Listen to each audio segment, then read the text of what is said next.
ازيكم عاملين ايه؟ يا رب تكونوا بخير. تعالوا بقى النهارده هنعمل مع بعض كعب الجزال بطريقه حلوه قوي وسهله وبسيطه وطعمه بجد يجنن. احلى بكتير من اللي احنا بنشتريه من الافران. حلو قوي وطريقته سهله قوي.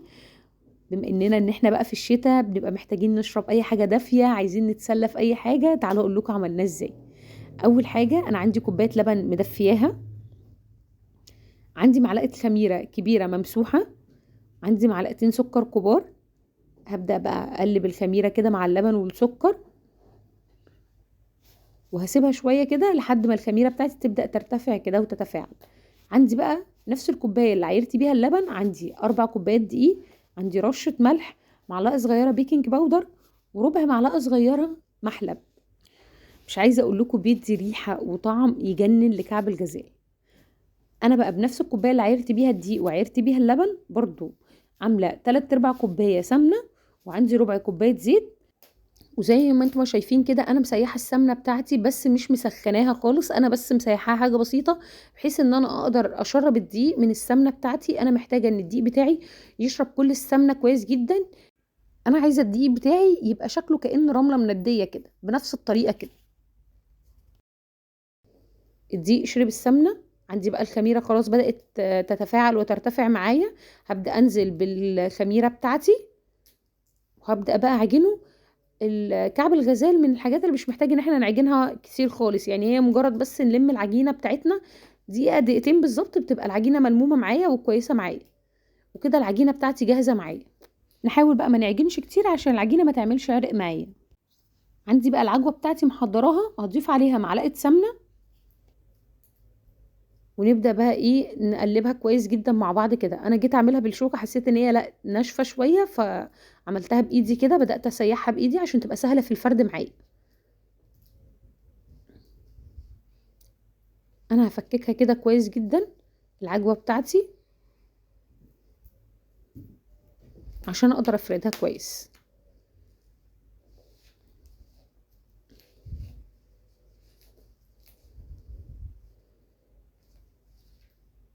انا بقى محضرة كيس بلاستيك، خدت العجوة بتاعتي، بصوا سهلة ازاي جدا في الفرد، حلوة قوي. هبدأ افردها كده عشان اقدر احطها على العجينة بتاعتي كويس بطريقة كويسة. هبدأ اقطعها بنفس الشكل كده.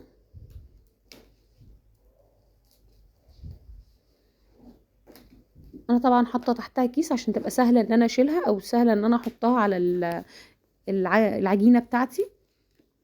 هبدأ بقى اخدت جزء من العجينة بتاعتي وهبدأ افردها برضو بنفس الشكل بنفس الطريقة اللي فردت بيها العجوة بتاعتي، وهبدأ اقطعها برضو نفس المقاس، الاتنين يبقوا نفس المقاس.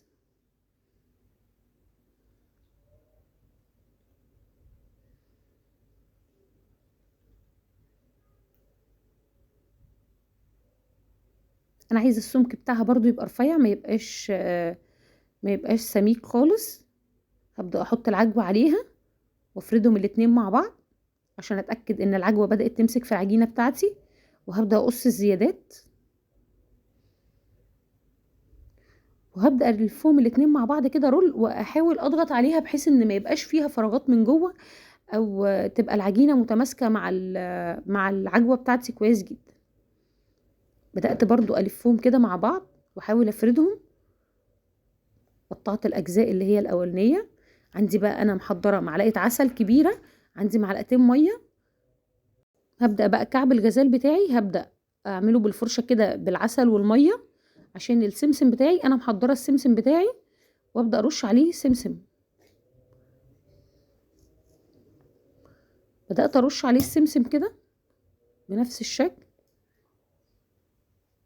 عشان السمسم يبدا يثبت معايا على كعب الغزال. حلو قوي.